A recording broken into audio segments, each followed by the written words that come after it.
Gajwel Pragnapur municipal పరిధిలోని 15వ వార్డులో స్థానిక కౌన్సిలర్ ఉప్పల మెట్ట ఆధ్వర్యంలో బీఆర్ఎస్ పార్టీ మెదక్ పార్లమెంట్ అభ్యర్థి వెంకట్రామరెడ్డిని కరపత్రాలతో ఇంటింటి ప్రచారం నిర్వహించారు. ఈ సందర్భంగా ఉప్పల మెట్ట మాట్లాడుతూ మాజీ ముఖ్యమంత్రి కేసీఆర్ గజ్వేల్ని అన్ని రంగాల్లో అభివృద్ధి చేశారని, ఇక్కడ నుండి వెంకటరామరెడ్డికి భారీ మెజార్టీ అందించారని ఓటర్లకు విజ్ఞప్తి చేశారు. ఏ ఇంటికి వెళ్ళినా కారు గుర్తుకు ఓటు వేస్తామని హామీ ఇస్తున్నారని, కేసీఆర్ వల్లే ఈ ప్రాంతం అభివృద్ధి చెందిందని, స్వంత నిధులతో సేవ చేస్తానంటే మన ముందుకు వస్తున్న వెంకటరెడ్డి గెలుపు కోసం ప్రతి ఒక్కరూ కృషి చేయాలని కోరారు. బీజేపీ కాంగ్రెస్ పార్టీల మాటలు నమ్మే స్థితిలో ప్రజలు లేరన్నారు. ప్రజలు కాంగ్రెస్ పార్టీకి ఎందుకు ఓటేశామని బాధపడుతున్నారన్నారు. ఈ ప్రచార కార్యక్రమంలో పలువురు పాల్గొన్నారు. వనరులు పెంచిండు. నీటినైతే ప్రతి ఇంటికి ఆడ మనిషి బయటికి వెళ్లకుండా ఇంట్లోనే మిషన్ భగీరథ అని పెట్టి ప్రతి వాళ్ళకు నీళ్లు అందించే పరిస్థితి చేసి ఆడవాళ్ళను బయటికి రాకుండా చేసిండు. వైద్యానికి వచ్చేస్తే వైద్యంలో అపూర్వమైనటువంటి విజయాలు సాధించి గజ్వేల్లో ఒక 1000 పడకలు గది కానీ, ఒక 100 పడకలు గది కానీ, శిశువులకు 1000 పడకలు, అందరికీ కూడా 100 పడకలతోటి అద్భుతమైనటువంటి ప్రగతిని తీసుకొచ్చిండు. అలాగే విద్య లోపల కేజీ టు పీజీ వరకు బ్రహ్మాండమైన కాలేజీలు కట్టించి విద్య ఉచితంగా చెప్పడానికి ప్రయత్నం చేస్తున్నాడు. అలాంటి మహా వ్యక్తి, అందరి కన్సర్న్లో ఉన్న వ్యక్తి.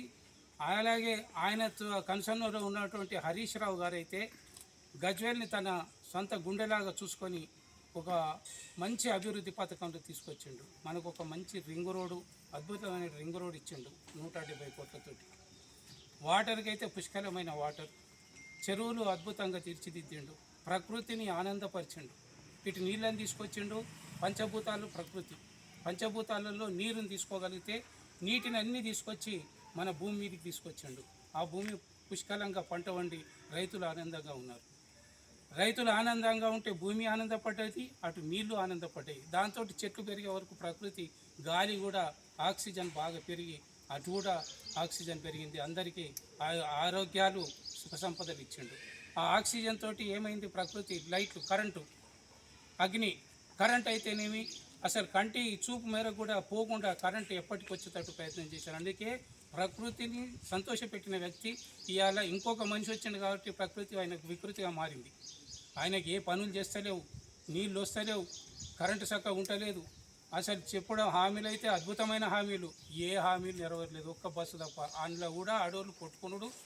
10 బస్సులు నడిచే బదులు 4 బస్సులు పెట్టిండు. ఆ 4 బస్సులలో చెప్పులతోటి కొట్టుకున్నాడు. మగవాళ్ళకు వాళ్ళకి ఇబ్బంది. ఇంకా తర్వాత ఒక్క ప్రోగ్రాం కూడా చేసింది లేదు.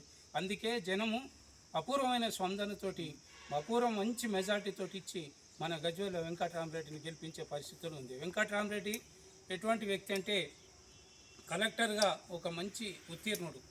ఆయన ఏం చేసిండు, మంచి కలెక్టర్గా ఉత్తీర్ణుడై గజ్వేల్ ప్రాంతాన్ని అంతా తెలిసిన మంచి గజ్వేల్ని ఒక డెవలప్ చేసిండు.